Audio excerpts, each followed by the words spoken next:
our world, but we'd like to focus on the things in our great, plus another 27 great-grandchildren can look forward to. Zoe, over to you. Thanks, Ruby.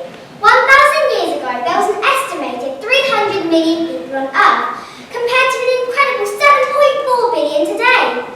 In the year 3000, there's bound to be a lot more, but by then, we think that we'll inhabit other planets just like other countries today. Cars, trains and aeroplanes have only been with us for just over a century, so we expect them to travel much further and much quicker by 3000. It would make the world a much smaller place, with races and cultures more intertwined and tolerant of each other than ever before. Technology will be unrecognisable. Virtual reality play a huge part in people's everyday lives, putting you in places and situations without ever really going anywhere. Thanks, Zoe. By the year 3000, we'll learn how to take care of our planet. There'll be environmentally friendly fuels, more trees, we'll respect animals and even begin to communicate with them. We think that eating animal meat will become a thing of the past. The first ever organically grown hamburger was produced in 2013 and cost over £200,000. But to be honest, it wasn't that tasty. But by 3000, they will be cheap and they will be delicious. The meat industry causes a large amount of the world's greenhouse gases, and this could be eliminated. Evolutionary expert Oliver Curry from the London School of Economics has predicted humans will be taller and stronger than ever before. And with better nutrition and healthcare, will live to an average of 120 years old. Diseases like cancer will only be seen in the history books. Many expect robots to rule the earth in the year 3000, but we believe that the world will still be firmly in the hands of human beings, working, playing, living, and making the crucial decisions that affect themselves and those around them. Flared trousers will probably make a few more appearances, and Spurs may even win the Premier League. But the one thing we're pretty sure won't be invented is time travel, as surely we'd know if we met someone from the year 3000. Or would we? Thank you very much for listening.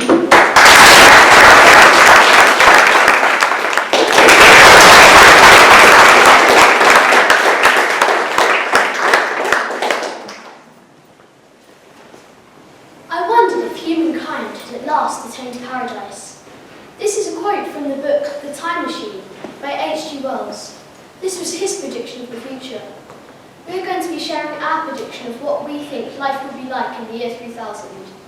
I'm going to be talking about the environment. In 2017, the world was warned that the environment was heading for disaster. Average global temperatures had risen by 4 degrees Celsius over the previous 200 years, and governments agreed in Paris to not let it rise a further 1.5 degrees Celsius. Unfortunately, Donald Trump was elected US President, and he took America out of the deal, causing it to collapse. The result is that, in the year 3000, the polar ice caps have melted and the ozone layer has almost disappeared. Much of the land has been flooded and temperatures have soared. Large parts of the world are uninhabitable and desperate measures are called for. The United Nations has begun building bases on Mars to relocate the world's population. Hannah is going to be talking to you about technology. In the year 2000, robots will be everywhere, mowing our lawn, vacuuming the house, generally doing the work that no one wants to do. I want to talk to you about living with robots in 1,000 years. Today, we can give robots realistic-looking hair and skin, artificial eyes that move and blink, and we can even make them be able to touch and feel. Imagine what we could do in 1,000 years. Scientists predict that in the future, robots will become so intelligent they might become a whole new species, surpass our own intelligence, and we may even have to compete against them. This can be called technological singularity, which is the event where computers become self-aware. Ray Kurzweil, the leading computer scientist and futurist at Google, predicts that this will happen in 2045, using evidence from the last 40 years. This gives robots lots of time for domination. Jane will now talk to you about health and lifestyle. Without a doubt, health and lifestyle on our planet in the year 3000 will be significantly different from what it is today. Some changes will be positive and some will be negative. Dr. Oliver Curry, an evolutionary expert, predicts that humans will grow to an average of 2 meters tall to the age of 120 and olive brown skin in 3000. Humans will also reach physical peak thanks to improved nutrition and understanding of the human body. On the downside, the increased eating of processed foods means less chewing, leading to less developed jaws and shorter chews.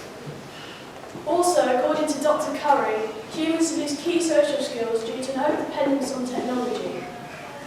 We painted a pretty bleak picture of our world in the year 3000, but it doesn't have to be this way if we get our act together now. Thank you for listening.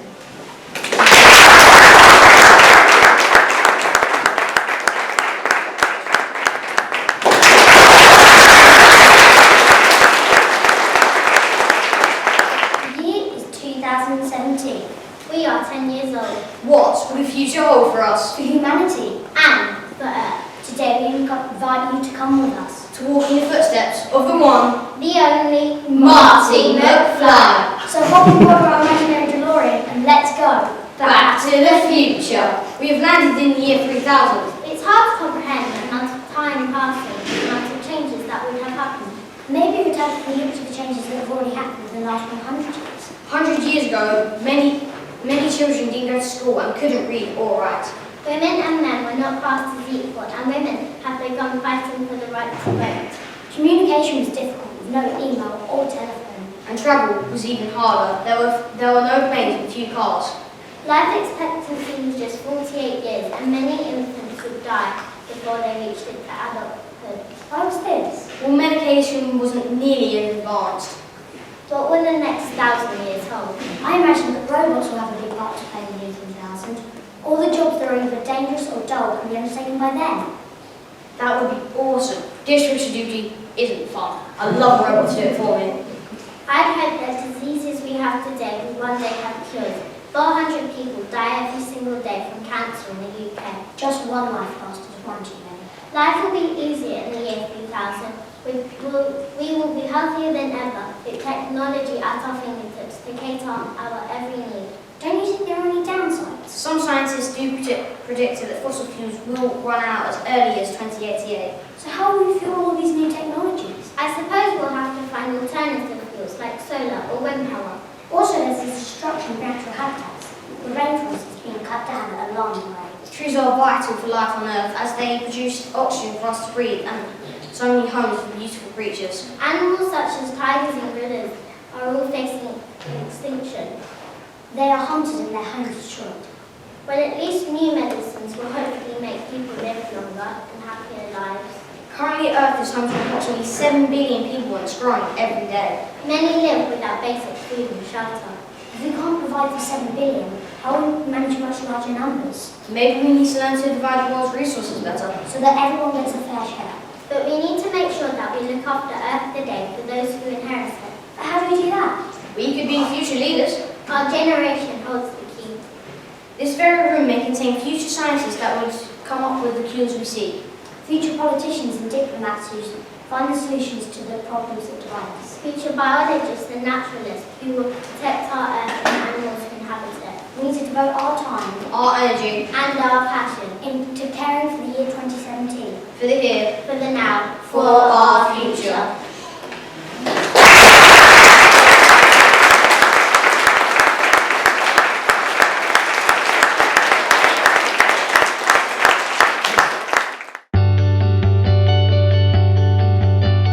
Thank you ever so much. We really enjoyed it and we've had a really hard time to come to a decision. So we'd like to give you some positive comments first. So I'm going to start with John's first. So we'd like to say to you, you were really well prepared and you were very confident in speaking. Very confident. And you look like you were really enjoying yourselves. We'd like to see you smiling and looking really happy. We were very impressed with how well you've researched it as well. We liked the way you gave eye contact to us as well as you were giving your presentation. So there were lots of very positive parts of that, so thank you very much. I'm Staples Road, so one thing Staples Road. We were most impressed. You worked your speech by half and you hadn't got your prompts. because here I am reading from my prompts. Well done. And your research, very good research. Proud that you've done your own research and then worked together to write your speech. And you did work very well together. It was great. You did work very well together. Well done. Should be very proud. I think it's the first time step away in the competition, isn't it? So well done. Right, and then I did Chinese. Yours was most certainly quite humorous. Your introduction was lovely and really grabbed our attention. The use of your prompts as well was very engaging for us and I'm sure for the audience as well. It was really nice that you had asked for contribution from your peers, so from your friends, to add to your speech, which was lovely. It was obviously well planned and you rehearsed it a lot because you clearly knew what to say, seeing that you were jumping from one to the other, which was really good. So well done.